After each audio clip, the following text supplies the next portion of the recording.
just watched Tommy's latest video, and I'm not surprised.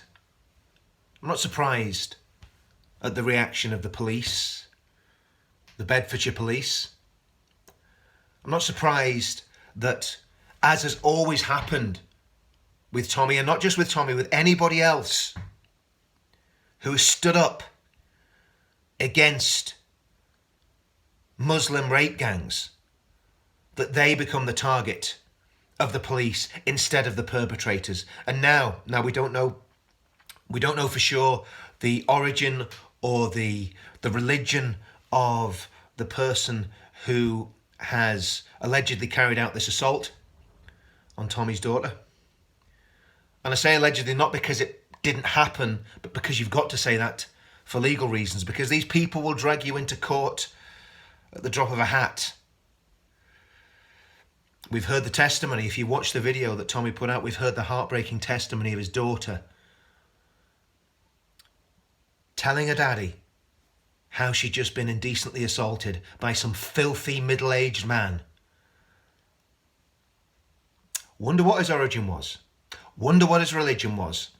I'm sure that will all come out in the wash. Now, I haven't spoken to Tommy, so I know nothing about it more than you will know about on the video that he's just put out. But I can guess. I can guess what his background was. And I'd love to know the religious and ethnic background of the police officer. Took great pleasure in arresting Tommy. Yeah, maybe he's on far of the mark, and that was a very grainy picture. But I put this to you. If that was a Muslim police officer arresting Tommy, imagine if the boot was on the other foot. Imagine if a young Muslim girl had been indecently assaulted by a white man in a swimming pool, and white policemen had turned up and arrested the Muslim man in Bradford or in Luton. Bradford and Luton would still be on fire now. They'd be burning.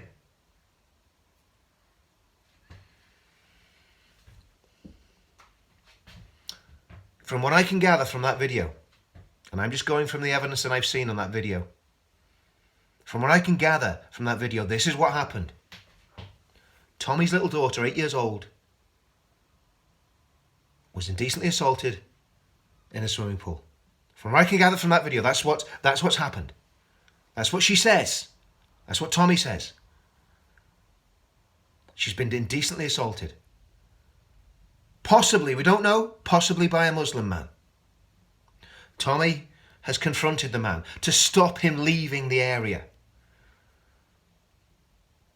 Which, as far as I'm concerned, I mean, I'm no legal expert, but if you know somebody's just committed a crime, didn't there used to be a situation where men or women could carry out citizens' arrests and detain people until the police got there? And if they have to use minimum force, you use minimum force to do that? I don't know, I'm no legal expert.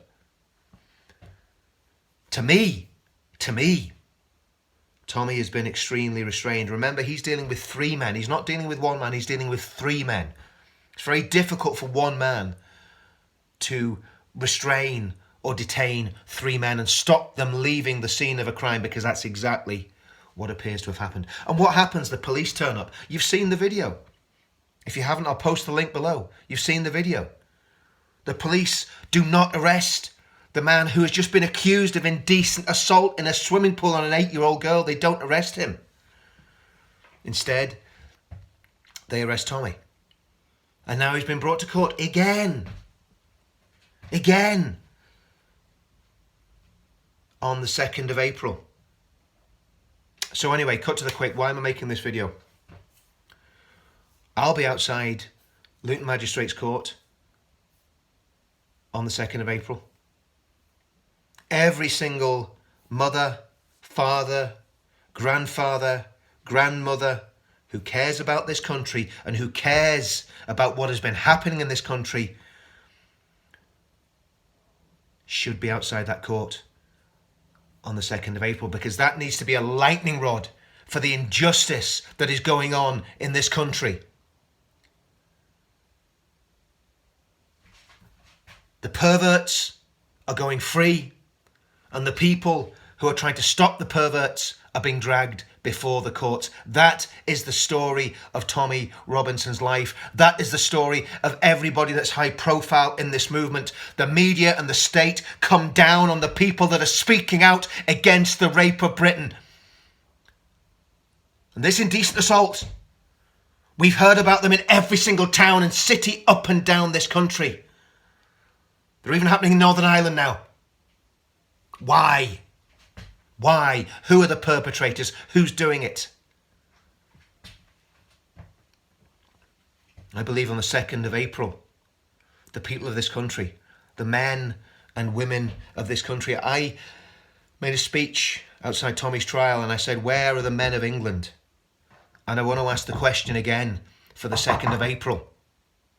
Are the men of England going to stand up and stand with Tommy outside the court, outside the magistrate's court in Luton? And don't for 1 minute think that the police are going to give you an easy ride if you go to Luton. Don't for 1 minute think that it's not going to be dangerous when you've got Muslim fanatics and jihadists in Luton who are quite intent on attacking innocent people. There is risk involved in going to Luton on the 2nd of April. There is risk to reputation. There is risk to physical safety. Friends, we've got to stand up for what is right. We've got to do what is right, no matter the risks. So that's why I got involved in this movement in the first place, to do what is right. Standing with Tommy on the 2nd of April outside Luton Magistrates Court is the right thing to do.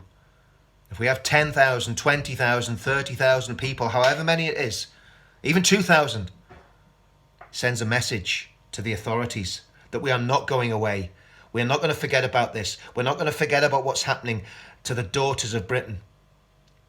We're not going to forget about the rape of Britain. We're not going to forget about the rape jihad that has been going on since the 1980s.